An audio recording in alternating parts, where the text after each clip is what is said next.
Minglava, Samaro di Nili Lamaga, Fertilization. Chapter 2. Chapter 2 ma apaya, Tong Ban Shire, flower ye, pollination ye, fertilization ye. Fertilization apaya loop your light and fertilization ma ashe pet on Samaro dentalaga, musa, nemu bidware. Babidwaro soro,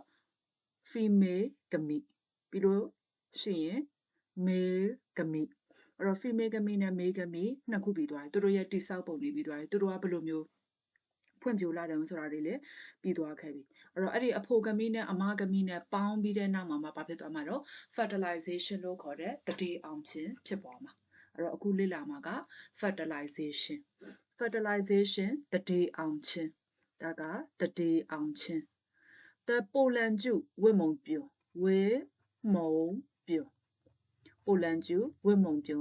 enter ဝင်ရောက်တဲ့ the ovule ဆိုတော့အစိလောင် ovary ဆိုတော့ဘာဖြစ်သွားမလို့အစိတ်လောင်အိမ် ovule ကအစိတ်လောင် through the microbiome တရေပေါက်ကိုဖြတ်ပြီးအစိတ်လောင်ထဲသို့ဝိမုံပြိုလေးကဝင်လာပြီ and passes ဖြတ်သွားတဲ့ through the nucellus ကိုဖြတ်သွားမယ် to approach the embryo cell nucellus ရဲ့အထက်ထဲမှာဘာလို့ရှိတော့ embryo cell အဲ့တော့ဟုတ်ပြီအဲ့ဒါလေးကဘာလို့သွားပြီးတော့ပြန်ကြည့်ရမလို့ဆိုရင် female ဂမိကိုသွားပြီးတော့ပြန်ကြည့်ရမယ်အဲ့တော့ female ဂမိလို့ပြောလိုက်တာ ਨੇ အလုံးကြီးရှိရလေအလုံးကြီးရှိရအဲ့ဒါကဘာလို့ embryo cell sorry သူက nucellus ထဲမှာဘာတွေရှိတာ ovule တွေရှိတယ်အဲ့ဒီရဲ့ nucellus ထဲမှာဘာလို့ဘဲဥပုံတံအလုံးကြီးအဲ့ဒီဘဲဥတပုံတံအလုံးကြီးကဘာဖြစ်မလို့ embryo cell embryo embryo sac embryo cell အဲ့တော့အဲ့ဒီအလုံးထဲမှာဘာရှိပြီးတော့အစွန်မှာ antipodal cell microbiome ဘက်မှာအကြီးဆုံးအလုံးကို S cell ကျန်တဲ့နှလုံးကဘာယူတော့ synaptic ဟုတ်တယ်နော်ကျန်တဲ့နှလုံးက synaptic အလယ်မှာရှိနေတဲ့ရဲ့အလုံးနှလုံးက two polar nuclei အဲ့တော့ဒါကိုအညွှန်းတက်ပြီး antipodal antipodal cell cell antipodal cell အလယ်မှာရှိနေတဲ့နှလုံးက two polar polar polar nuclei nuclei nuclei ဟုတ်တယ်နော်ဒီမှာအမျိုးအစားတွေအဲ့တော့အကြီးဆုံးအလုံးက S cell or female gamete เนาะကျန်တဲ့ဟာမရေးတော့เนาะနဘေးမှာရှိနေတဲ့နှလုံးက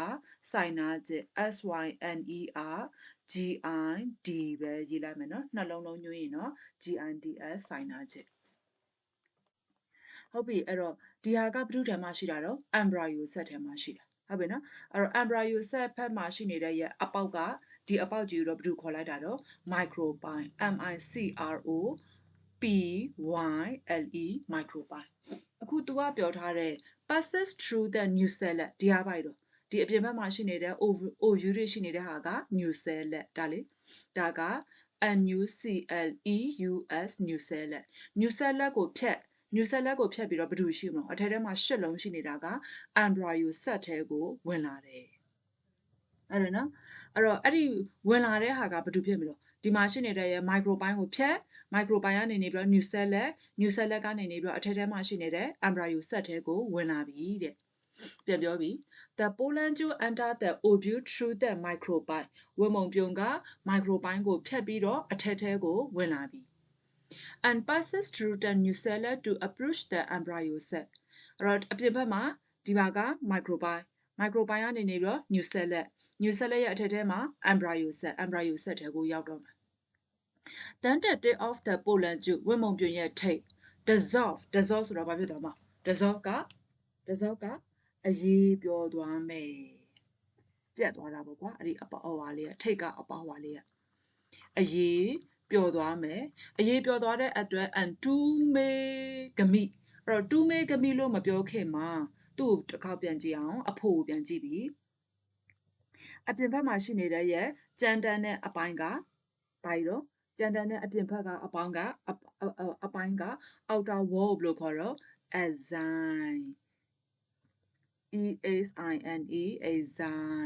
အတွင်းဘက်မှာရှိနေတဲ့နူးညံ့တဲ့အပိုင်းလေးက intine ကိုဖြတ်ပြီးတဲ့နောက်မှာရှေ့ထွက်လာတာကဘာတူတော့ pollen dew ဟုတ်တယ်မလားဒါက pollen dew pollen pollen dew pollen dew pollen dew ရဲ့ထိပ်မှာအလုံးလေးနှလုံးကွဲသွားတဲ့ tube nucleus ကဘာတူတော့ gamete gamete gamete သူ့ရဲ့ထိပ်မှာရှိနေတဲ့တလုံးလေးကဘာတူတော့ဘာတူရှိမလို့ generating nucleus ကထပ်ကွဲသွားတယ်လို့ပြောထားတယ်မလားဟုတ်တယ်နော်အလုံးလေးမရှိသေးဘူးအဲ့တော့အခုဒီမှာရှိနေတဲ့ရပိုလန်ကျူကဘာတူထဲဝင်သွားမှာဒီထဲက embryo set ထဲဝင်သွားမှာဒီ embryo set ထဲကိုဝင်သွားဖို့အတွက်ဒီမှာရှိနေတဲ့ရပိုလန်ကျူရဲ့ထိပ်ကဘာဖြစ်သွားမှာအရေးပြောသွားမှာအပေါက်ပေါက်သွားမှာအရေးပြောပြီးအပေါက်ပေါက်မှာအထက်ထဲမှာရှိနေတဲ့တူမေဂမီကဘာဖြစ်မှာအပြင်ဘက်ကိုထွက်လာမှာပေါ့ tentative of the pollen to dissolve ပျော်ဝင်သွားတယ် and to make a me အဖို့နှလုံးက are set free ဘာဖြစ်သွားတော့လွတ်မြောက်သွားတယ် into the embryo set တတိအိတ်တယ်လို့ဒီမှာရှိနေတဲ့အလုံး၈လုံးထဲကိုဘာဖြစ်သွားမလို့အဖို့နှလုံးဝင်လာမှာအဲ့တော့ဝင်လာတဲ့အဖို့နှလုံးဆက်မကဒီမှာအမဲရောင်လေးနဲ့ခြေလိုက်ပြီနော်ခြေလိုက်ပြီဆက်ပြီး the tube nucleus ပြွန် nucleus က disintegrate ပြတ်ကွယ်သွားတယ် eventually တဖြည်းဖြည်းချင်းအဲ့တော့အခုဒီမှာမလား generated nucleus ကဘာဖြစ်သွားတော့2 megami ဖြစ်သွားတယ်2 megami ဖြစ်ပြီးတော့ဒီရဲ့ထိပ်မှာဘာတူရှိတော့ tube nucleus ရှိတယ်စမအဲ့တော့ဒီနံပါတ်ယောနေမှာဆိုလို့ဒီနံပါတ်ရေးလိုက်တယ် tube tube nucleus nucle us nucleus အဲ့တော့ generated nucleus ကဖြစ်သွားတာက2 megami ကျန်နေတာက tube nucleus အခုဒီမှာ2 megami ကဘာတူထဲဝင်သွားမယ်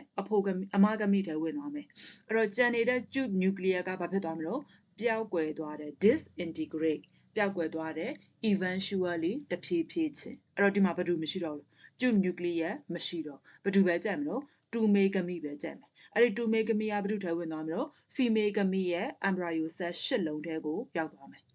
အဲ့တော့ရှိနေတဲ့ရဲ့အလုံးကဘာတူပဲကြက်တော့မလို့ antipoda cell ကြက်မယ်2 polar nuclei ကြက်မယ်အကြီးဆုံးလုံးက S cell ကျန်တဲ့နှလုံးက synergic embryo cell ထဲကိုဝင်လာတာက2 megami အဖို့ဂမိနှလုံးဒါပဲရှိတော့အဲ့တော့ဒီတစ်ပိုက်ကိုပြန်ပြောပြီး fertilization တတိအောင်ချင်း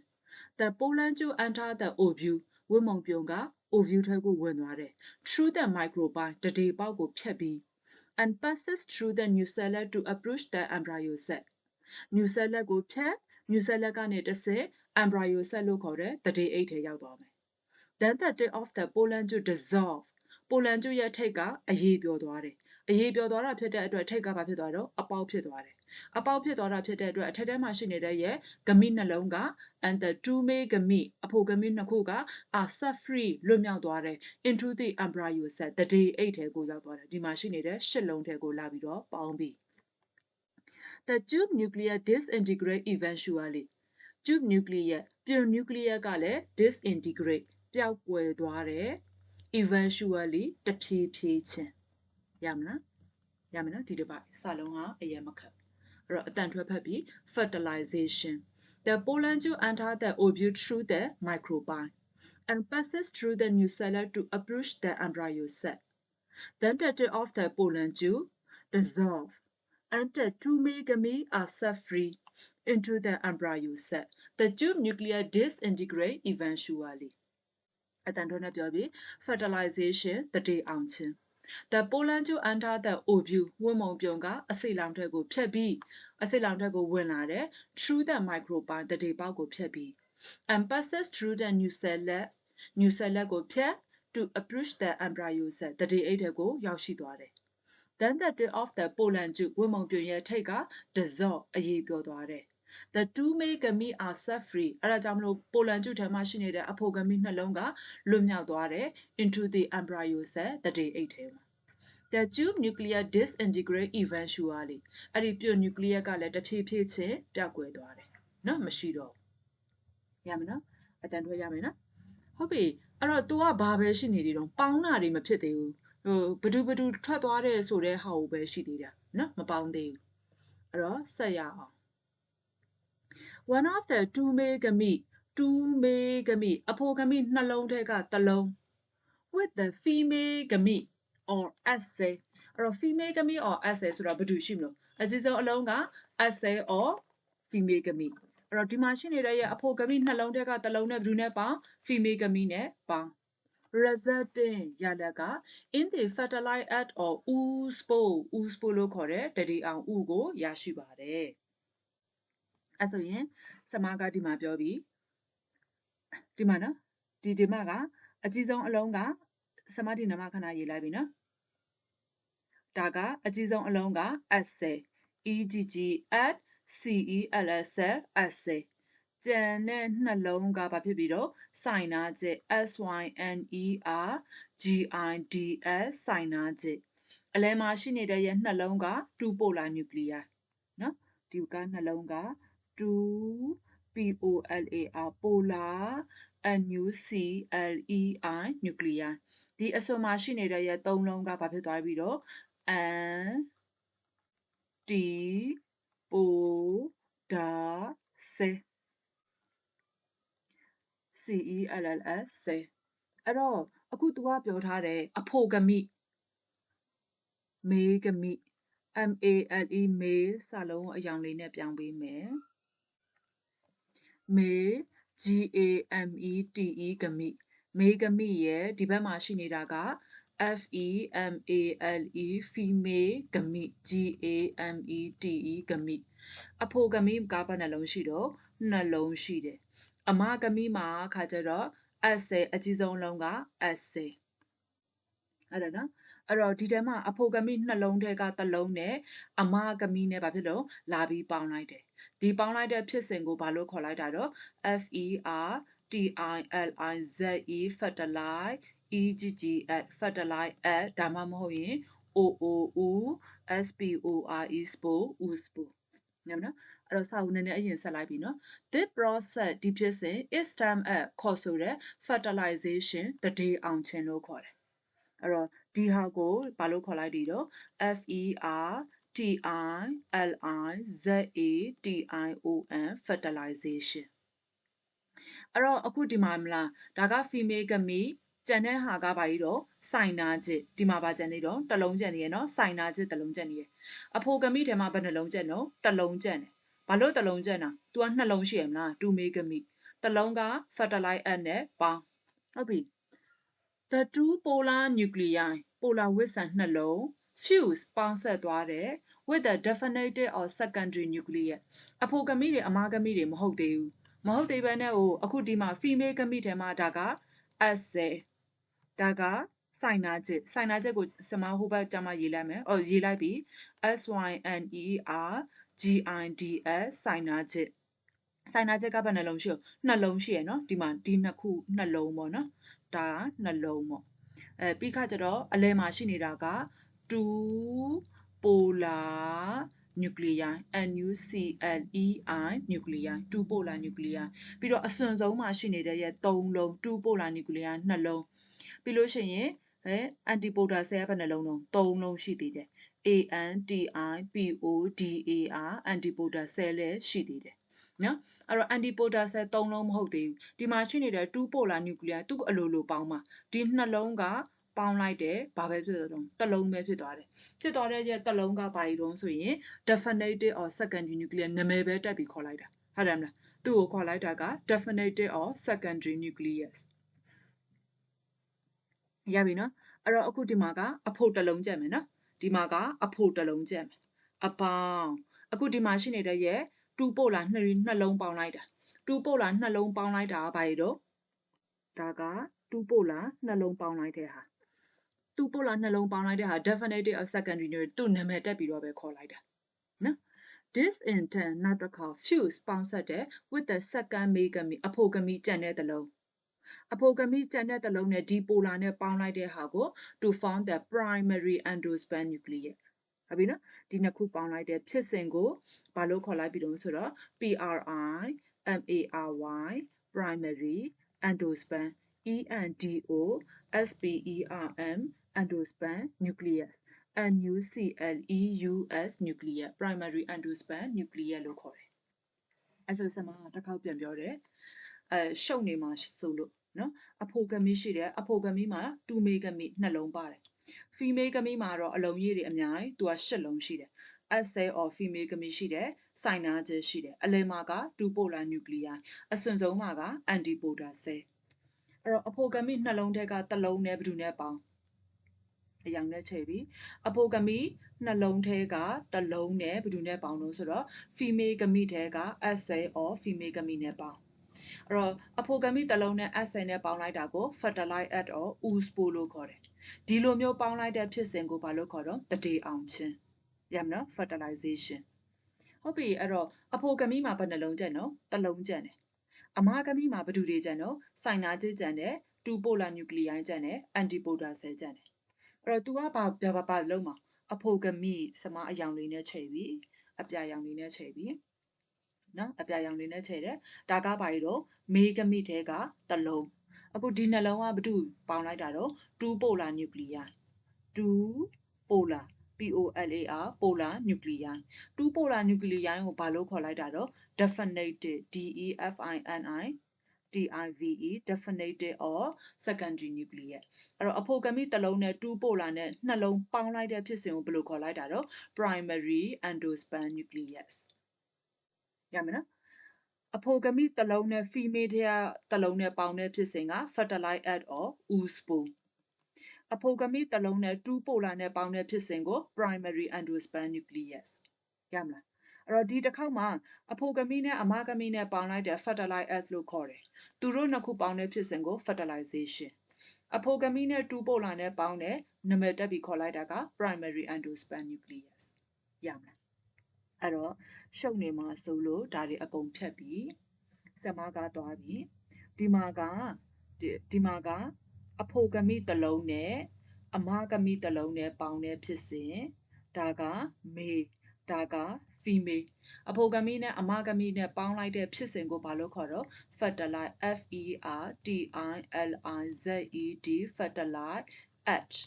or ဒါမှမဟုတ်ရင်ဘာလို့ခေါ်တော့ oospore oospore oospore လို့ခေါ်တယ်နော်အဲ့ဒါက fertilize at or oospore ခရမ်းရောင်လေးနဲ့ရေးပြီးနောက်တစ်ခုအခါကျတော့ဘာကိုသွားပြီးတော့ဒီမှာကမေဂမိဒီမှာက female ဂမိအဖိုဂမိနဲ့အမဂမိနဲ့ပေါင်းပြီးဒီအဖိုဂမိကတော့နှလုံးဒီမှာရှိနေတဲ့ရဲ့ဂမိကဒီရဲ့ဂမိကဘာတူတော့ assay နော်ဒီနားမှာအတူလေးရေးလိုက်ပြီးဒါက assay အခုဒီမှာပေါင်းလိုက်တဲ့ဟာကဘာလို့2 polar နှလုံးပေါင်းထားတဲ့တစ်လုံးဟုတ်ပြီနော်2 polar နှလုံးပေါင်းထားတဲ့အမနဲ့အဖိုနဲ့ပေါင်းလိုက်တယ်ဒီပေါင်းလိုက်တဲ့ဖြစ်စဉ်ကို PRI MARY primary ENDO SPERM endosperm NUCLEUS nucleus โอเคလားရမယ်နော်ဟုတ်ပြီအဲ့တော့အဲ့ဒီနားလေးနားမှာတစ်ခုကြံခဲ့တယ်ဘာကြံခဲ့တော့ဆိုတော့ fertilize at နဲ့ oospore ပေါင်းတဲ့ဖြစ်စဉ်ကိုဘာလို့ခေါ်တာတော့ fertilization fertilization fertilization အဲ့ဆိုရင်ရှင်းပြီးသွားပြီနော်အဖိုကမိနဲ့ assay နဲ့ပေါင်းရင် fertilize at or oospore ဒီလိုမျိုးပေါင်းတဲ့ဖြစ်စဉ်ကို fertilization ဟုတ်တယ်နော်အဖိုနဲ့အမနဲ့ပေါင်းတဲ့ဖြစ်စဉ်ကိုတတေအောင်ချင်းအဖိုကမိတွေကတစ်လုံးကျန်တယ်အမကမိတွေက2 polar ကျန်တယ်2 polar နဲ့အဖိုကမိနဲ့ပေါင်းတဲ့ဖြစ်စဉ်ကို primary endosperm nucleus ဆမဘာလို့ဒီကြားထဲမှာမရေးထားရတော့ဆိုရင်ရှုပ်နေမှာဆိုလို့ပေါင်းတဲ့ဖြစ်စဉ်ဟုတ်ပြီအခုဒီမှာ2 polar nuclei ဒါကတစ်လုံးsorry 2 polar အတွက်ကိုအနီရောင်လေးနဲ့ပြီးမယ်ဒါက polar တစ်လုံးဒါက polar တစ်လုံး polar ဘယ်နှလုံးတော့နှလုံး2 polar polar polar 2 polar နှလုံးပေါင်းတဲ့ဖြစ်စဉ်ကိုဘာလို့ခေါ်လိုက်တာတော့ DEFINITIVE definitive or ဘာလို့ခေါ်သေးတာတော့ SECONDARY secondary NUCLEUS nucleus လို့ခေါ်တယ်ရပြီနော်ရှင်းပြီထင်တယ်အဖိုကမိနဲ့ assay နဲ့ပေါင်းတာကို fertilize at or oospore ဒီလိုပေါင်းတဲ့ဖြစ်စဉ်ကို fertilization 2 polar နှလုံးပေါင်းလိုက်တယ်ပေါင်းလိုက်တာကို definitive or secondary nucleus လို့ခေါ်တယ် အဲ့တော့ဒီမှာရှိနေတဲ့2 polar နှလုံးပေါင်းလိုက်တဲ့ဟာကိုအဖိုဂမီနဲ့လာပြီးသွားပြန်ပေါင်းလိုက်တယ်เนาะဒီဟာက2 polar အဖိုဂမီနဲ့2 polar နဲ့ပေါင်းတဲ့ဖြစ်စဉ်ကို primary endosperm nucleus လို့ခေါ်တယ်သူကနာမည်တွေပဲတက်ပြီးခေါ်တာပေါင်းတာတွေကတော့ပေါင်းသွားပြီအဲ့တော့ဆမတို့တွေဒီမှာကြည့်ရအောင်အဲ့ nucleus ကအမာဂမီအဲ့ nucleus မှာအခုပေါင်းလိုက်တာဘယ်သူပေါင်းပြီးတော့ S10 ပေါင်းသွားပြီဘယ်သူပေါင်းသွားပြီတော့2 polar ပေါင်းသွားပြီအဲ့တော့ဘယ်သူတွေကြံသေးတာတော့ antipoda cell က3လုံးကြံမယ်ဟုတ်တယ်နော်ပြီးလို့ရှိရင်အကူ cell လို့ခေါ်တဲ့ synaptic ကဘယ်နှလုံးကြံမလို့2လုံးကြံမယ်ရမလားအဲ့တော့8လုံးမှာဘယ်နှလုံးကြံတော့9လုံးကြံတယ်ဘယ်သူတွေတော့ antipoda cell 3လုံးကြံမယ် synaptic 2လုံးကြံမယ်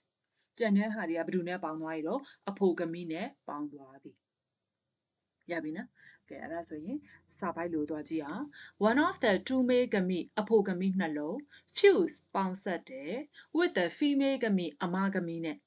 အဖိုဂမီနှလုံးထဲကတစ်လုံးနဲ့အမဂမီနဲ့ပေါင်းလိုက်တယ်အဲ့တော့အမဂမီကိုလည်းသူကတခါတည်းရှင်းရှင်းလင်းလင်းရေးထားတယ် female gamete S10 ဘာလို့ရှင်းရှင်းလင်းလင်းရေးထားတာအောင်သူ့နာမအများကြီးရှိရလေ female gamete or S10 အကူဆဲကဆိုင်နာဂျိအလဲရနှလုံးက2 polar nuclei အစွမ်းကနှလုံးက antipoda cell အဲ့ဒီ8လုံးထဲမှာဘယ်သူနဲ့ပေါင်းတာ female gamete or S10 နဲ့ပေါင်းတာ resulting ရလက် in the fertilized egg တဒေအောင်ဥဒါမှမဟုတ်ရင်ဥစပိုးလို့ခေါ်တယ် this process is termed fertilization ဒီဖြစ်စဉ်ကိုတဒေအောင်ခြင်း the two polar nuclei fuse to form the definitive or secondary nucleus polar နှလုံးပေါင်းလိုက်တဲ့ဖြစ်စဉ်ကိုနာမည်တက်ခလိုက်တာက definitive or secondary လို့ခေါ်တာသူကအဖို့နဲ့တော့မပေါင်းသေးဘူးเนาะသူ့အလိုလိုပဲနှလုံးကနေနေပြီးတော့တစ်လုံးပေါင်းလိုက်တာthis in turn နောက်တစ်ခါ fuse ပေါင်းဆက်တယ် with the second male gamete အဖိုဂမီကတစ်လုံးကျန်တယ်အဲ့ဒီတစ်လုံးနဲ့ဒီ2 polar နဲ့ပေါင်းလိုက်တဲ့ဖြစ်စဉ်က primary endosperm nucleus လို့ခေါ်တယ်နော်အဲ့တော့နာမည်တွေကများနေဥစပိုတို့ secondary တို့ primary တို့အဲ့ဒါများနေဒီတိုင်းပဲရတော့ရှင်းရှင်းလေးနော်ကိုအလုံးကြီးနဲ့မှတ်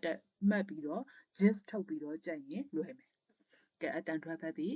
one of the two male gamete fused with the female gamete or egg cell resulting in the fertilized egg or oospore this process is termed fertilization the two polar nuclei fuse to form the definitive or secondary nucleus this and then fuse with the second male gamete to form the primary endosperm nucleus one of the two male gamete အဖိုဂမီနှလုံးထဲကတစ်လုံး fuse ပေါင်းဆက်လိုက်တယ် with the female gamete or egg cell အမဂမီနဲ့ resulting in the fertilized egg or oospore ရလာတယ် this process is termed fertilization တတိအောင်ခြင်းလို့ခေါ်တယ် the two polar nuclei fuse to form the definitive or secondary nucleus polar နှလုံးပေါင်းတဲ့ဖြစ်စဉ်ကို definitive or secondary လို့ခေါ်တယ် this in turn fuse with the second male gamete အဖိုဂမီတစ်လုံးနဲ့ထပ်ပြီးပေါင်းတာကို to form the primary endosperm nucleus လို့ခေါ်ပါတယ်ရပြီထင်တယ်နော်ဒီလိုမျိုးအဲ့တော့ဒါကနှစ်ပိုင်း fertilization အပေါ်ဘက်က fertilization အောက်ဘက်ကကျတော့စပြီးတော့ပေါင်းနေတဲ့ဖြစ်စဉ်နော်ပေါင်းနေတဲ့ဖြစ်စဉ်အဲ့တော့ဒီဘက်မှာတော့အလုံး၄ဘက်ရှိတယ်၄ဘက်ဆိုရင်ကြည့်ရတာအရင်အစစ်မပြေဖြစ်သွားမှာဆိုလို့ဆမကဒီနှစ်ပိုင်းနဲ့ပဲဖြတ်လိုက်မယ်အဲ့ဆိုရင်ဆမတို့ပုံတစ်ချက်ကြည့်ရအောင်အဲ့တော့ဒီမှာပါဒီမှာကကျတော့အခု तू ကဘာကိုပြောထားတာတုံးဆိုတော့ဒီအောက်မှာရှိနေတဲ့ရဲ့ပေါင်းတဲ့ဖြစ်စဉ်တွေပေါင်းတဲ့ဖြစ်စဉ်မှာအဖိုဂမီအမဂမီလို့ပြောထားတယ်မလားအခုဒီအလေတက်တက်မှာရှိနေတဲ့အမဲရောင်ဒီအမဲရောင်ကဘာတူတော့2 polar nuclei 2 polar nuclei နဲ့အဖိုဂမီနဲ့ပေါင်းလိုက်တဲ့ဖြစ်စဉ်ကဘာဖြစ်သွားလဲတော့ primary endosperm nuclei အဲ့ဒါကြောင့်မို့ तू ကဒီမှာတစ်ခါတည်းပါရေးထားပြီးတော့ primary endosperm nuclei အဲ့တော့ဒီမှာရှိတဲ့ zygote ကခါကျတော့ zygote အထီးကဒီအဆင့်မှာ zygote အထီးမရောက်လာသေးဘူးပြီးခါကျမှအားလုံးပေါင်းလိုက်ပြီးခါမှ तू ဘာဖြစ်မှာ zygote ဖြစ်သွားမှာရမနော်အဲ့တော့ဒီမှာကအလေတက်တက်မှာရှိနေတဲ့2 polar နဲ့အဖိုဂမီတစ်လုံးနဲ့ပေါင်းအဖိုဂမီတစ်လုံးနဲ့ပေါင်းဘာဖြစ်သွားမလို့ primary endosperm nucleus အဲ့တော့ဆိုကြည့်လိုက်ပါအောင် polar ကနှလုံးမေဂမီကတစ်လုံးအဲ့ဒါကြောင့်မို့သူ့နာမပါရေးထားအောင် 3n အဲ့ဆို3 nucleus လို့ပြောချင်တယ်ရမနော်အဲ့တော့ဆမကတော့ဒီပုံလေးကိုဘယ်သူကနေယူထားလို့ဆိုတော့ Google ကနေနေပြီးတော့ယူသုံးထားပြီကဲအဲ့ဒါဆိုရင်ဒီသင်ခန်းစာကိုတစ်လောက်နဲ့ဖြတ်လိုက်မယ် Goodbye class